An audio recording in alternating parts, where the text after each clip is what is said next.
বুড়ি আমার না বুড়ি আমার আমার আমার আমার আমার আমার আমার আমার আমার You fucking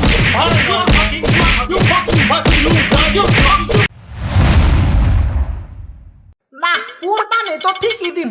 কিন্তু ফিরিস তো মাত্র 5টা এই 5 ফিরিসে কি আর বড় ধরবো বাজারে ফ্রিজেরও দাম বাড়াই দিছে না তাও ভালোই হয়েছে আগে তো ফ্রিজ আরো ছিল না সব গুস্ত গরিব মিসকিনদের দিয়ে দিয়ে লাগছে বেশি গুস্ত খাইতে পারতাম না না এই কাটাকাটি শুরু করো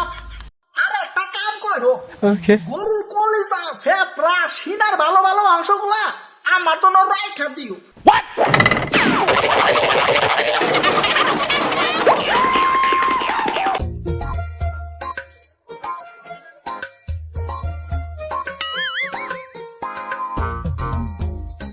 মেম্বার সাহেব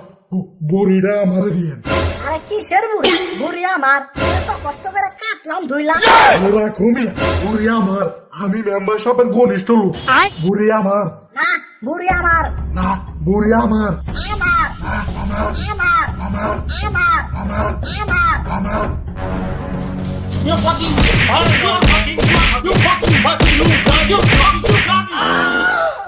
আরে দূর কি শুরু করছস তোরা বুড়িটা আমার আর চামড়াটা বিক্রি করে টাকাটা আমারে দিবি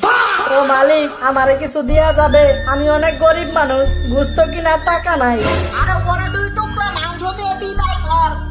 Malik, আমারে কিছু দেয়া যাবে? মালিক আমার কিছু দিয়া যাবি মালিক আমারে কিছু দেয়া যাবে? আরে দূর পদের তলায় কোনো জায়গায় যায় শান্তি নাই হাট বাজারে তরস এনে তরস সেনে তরস আরে যাও বুঝতে নাই যাও আর তোদের শেষ হয় নাই রে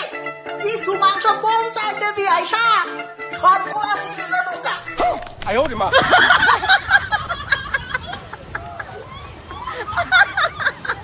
শালা কিপটা মালিক বুঝতে দিতে চাই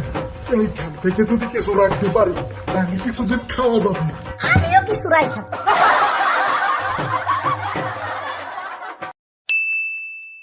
শালার কারেন্ট দেওয়ার সময় পেও না 10 দিন হয় কোরবানি দিছি কারেন্ট না থাকলে তো মাংসগুলো আমার ইন্নালিল্লাহ হয়ে যাইব এমনি 10 দিন থেকে কারেন্ট নাই মাংসগুলোর যে কি অবস্থা হয়েছে আল্লাহ জানে